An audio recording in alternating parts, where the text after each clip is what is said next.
Down Linfoot, in not quite darkish Yorkshire, by the light coming through your window. Yeah. And you appear to have hair too for the first time in years. Have you had that installed, or is it grown naturally? Just lockdown. Lockdown's gone mad, hasn't it? Everyone's got a load of hair, but no, there seems to be a new bit that's sprouted at the front, which I'm liking at the moment. So I'll hang on to it for now. Was that expensive? Or? Cost me a bob or two, but my missus wanted me to have hair for the wedding, so I was pretty much under the strict instructions to get myself sorted. Now, it was a bit of my own decision, to be honest. I quite a fast thing. I just sort of thought, yeah, I've lost it. I need it. I'll go and get it sorted, and pretty much a few weeks later, I was under the knife. So that was that, but. Not my usual thing. I ain't bothered about stuff like that really, but it just happened a little bit quick. So yeah, here I am with a bit of a quiff on. So that's me for the time being. Well, if it's good enough for Shane Byrne, it's good enough for you, isn't it? maybe Shaky's all our influence. That's saw that and thought, oh yeah, I could do a bit of that. How is Kylie and the little one? Are they both well? Yeah, as well as can be, mate. Thank you. Yeah, I don't know for those looking or watching. Sorry, that don't know. Carly, my wife now, is an intensive care nurse, so she's been pretty much right on the front line of the virus and that. And proud of her and what she does in the hospital. It's great that she's able to do that. But I give her a little bit of an easy ride. She's only there 1 or 2 days a week. She's not full time because of the kid at the moment. But yeah, she's had it rough. The first few weeks of the lockdown were pretty tough for her with all the PPE and everything. But I think, as of recently, she's there now at the moment. She's at hospital now, and I think it's a lot better. The COVID patients are pretty much, very, very low or zero. And the level of stress at work for her is a lot better now. So she's happy. And little, and yeah, as you know, David, Jesus Christ, having little ones trapped in the house, 24/7 for weeks and weeks, it's not ideal. They're tearing the house down, but I guess she's as good as can be, really. She just turned 4 a couple of days ago, so right. Yeah, it's what it is. It's enough to make your hair fall out. Maybe that's why I lost it. Right, we're back in August, going racing. You're back again with is it Santander Tag Yamaha again this year? Yeah, it's a long one. Yeah, Santander Salt Tag Yamaha. Yeah, so. Yeah, the usual thing for everyone. We've had half a year off. We all went testing sort of back in February, early March. I haven't turned a wheel on a big bike since then. Yeah, we've got this new calendar been released, so it looks like we've got a bit of testing at the end of July, and then a 6-round championship from August till October. So, probably is the best that we could have hoped for. At one point it looked like we maybe weren't going to do anything. And to have, 6 rounds of triple headers, probably it's the best situation that we could have ended up with from the coronavirus, really. So, yeah, looking forward to getting racing, as everybody is. I'll be rusty. I've not ridden. I've done a little bit on my training bike and CRF and all that sort of thing, but nothing like riding a superbike again for the first time in what's probably been the longest period we've ever had off of a racing bike. And you got a new teammate? Yeah, got. I don't really know Jack, to be honest. Obviously, I've seen what he's done in Supersport, and I know he's racing Superbike, but I've never really had a lot to do with him, sort of on a personal level. So when we were in Spain testing, good chance to get to know each other and have a night out and all that sort of thing. And yeah, it's a good lad, and I think great addition to the team. Real fast, coming with a load of confidence from Supersport.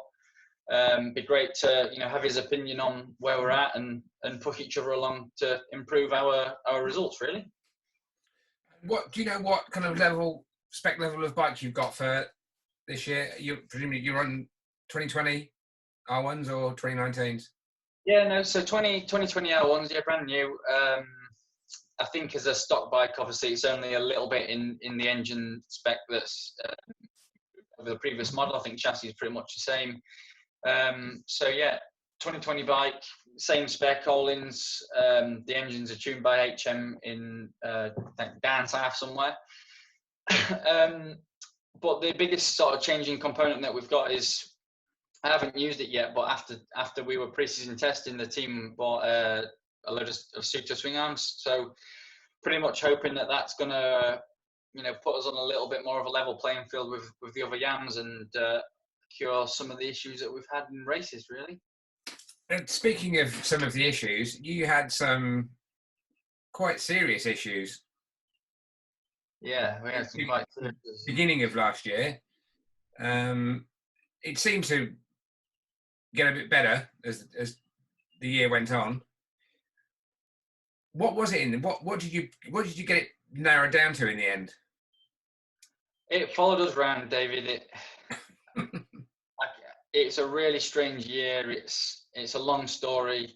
The first I knew of it, well, to be honest, we didn't even test on the superbike at the start of the year. We just rode on some super stock bikes, and the first time I actually had to go on the superbike that Tag built was at the first official Silverstone test, which I ended up second quickest, so I was really happy.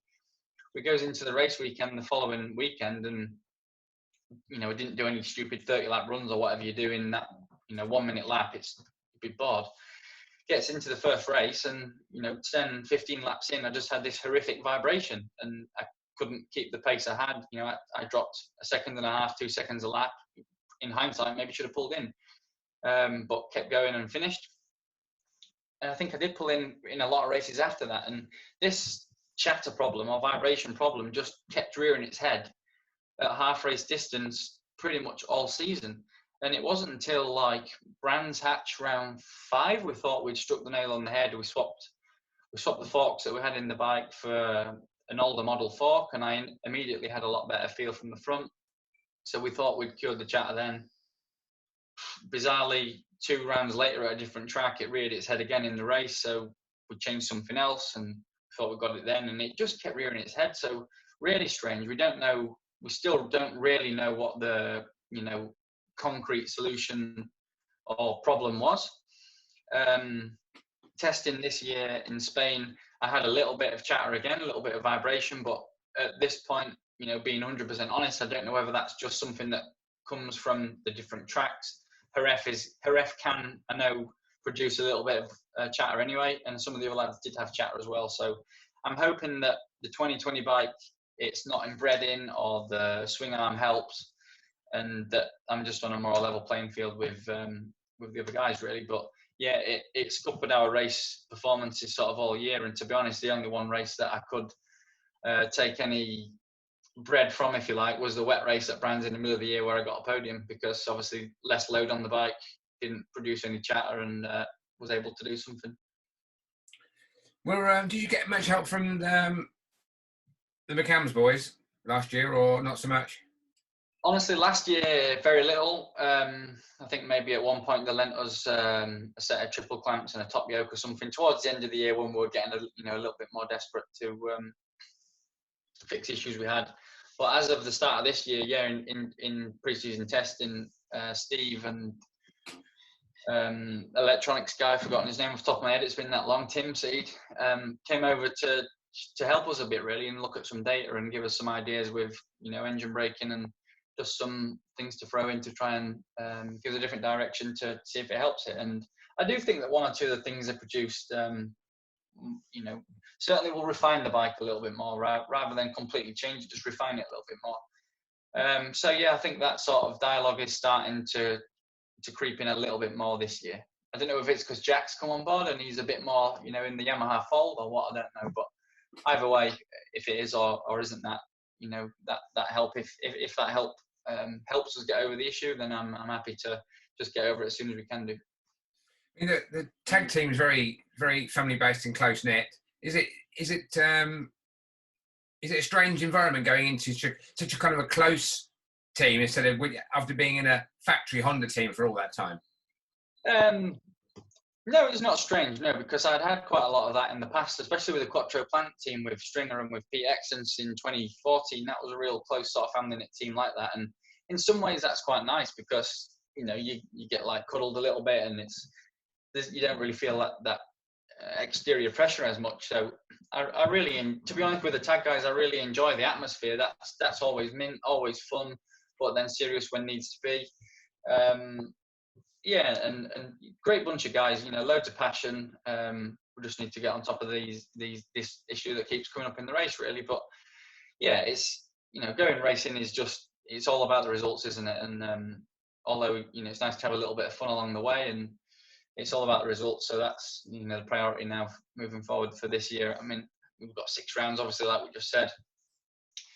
How you know, big a deal that championship is going to feel, I don't really know. It could be a little bit like glorified prolonged testing, I don't know, but let's see. I'm looking forward to it. It's this break's been quite refreshing, to be honest, David. After I do quite a lot of work over the winter with Triumph, and I felt like I finished the season in October. I went straight to America to do a race, and straight to Sepang to do an endurance race, and then a load of work for Triumph.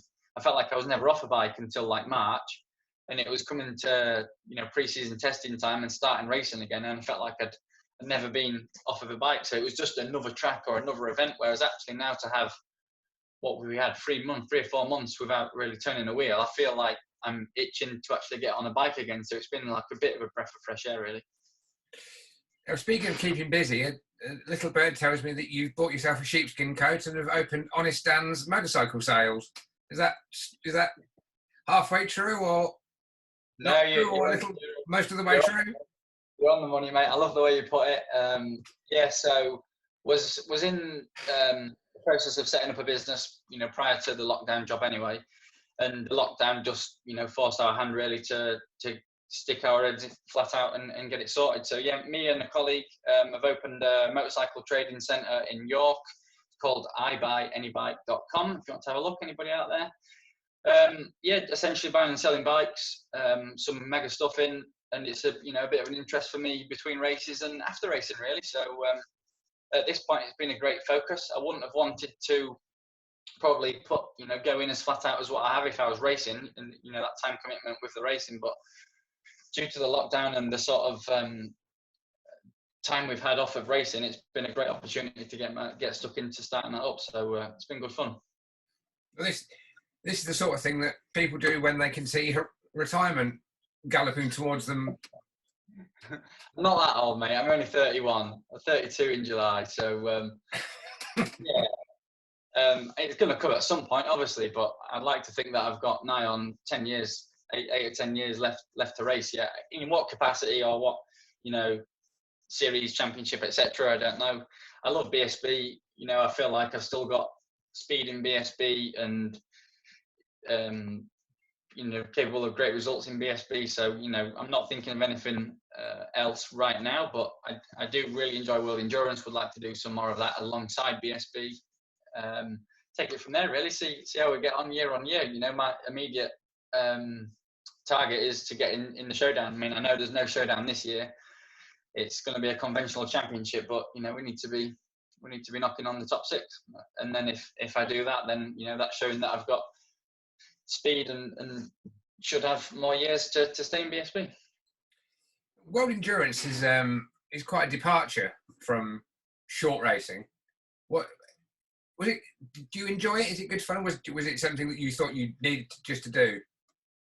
So up to now, I've not actually done that many of them. I've been to Suzuka 3 years on the bounce. I only actually taken part in the race once, because the first 2 years I went with Morawaki, just 1 year was reserve and 1 year I broke my wrist. So I've only actually done Suzuka once. I did Sepang this year, but crashed out in the rain early on, which was a nightmare. So just that feeling of really enjoyed being in a team with 2 other riders, you know, that helping each other out rather than being against each other. Just enjoyed the whole sort of nature of the longer race, the pit stops, you know, the atmosphere. Just different. And like I said, I don't want to choose that over any short circuit racing at the moment. It's just definitely something that I would like to do more and more of in my later years. So there's no pressure from anybody at home saying, come on, you've done enough of this messing around on motorbikes, now it's time you grew up and got a proper job? Absolutely not. No, none at all. Completely down to me. She's happy to just leave me to do what I want to do. If it makes me happy, she's happy for me to do it. So no, all down to me. And to be honest, I wouldn't want to get to this point and, you know, throw the towel in for whatever reason. It's silly. It's my career. It's what I've done since I was young, and I still love it and have that buzz to do it. So yeah, I want to continue doing it while I can. I mean, are you going to stay with the same World Endurance team for whatever rounds that they do this year, or do you not know yet? I've got nothing sorted actually at the moment, David. Provisionally had some sort of half nailed on to do Suzuka again, but obviously the date change and a load of uncertainty, they've had a change of plans. So yeah, I'm still trying to look for something for Suzuka. And then yeah, moving forward, if any of the other dates sort of don't clash, then I'll keep looking. But I think it's going to be a bit of a strange year this year, obviously with the back end of the virus. So maybe just better to concentrate on the BSB thing for this year, and when we get back to a sort of more normal calendar, try and work the two together really.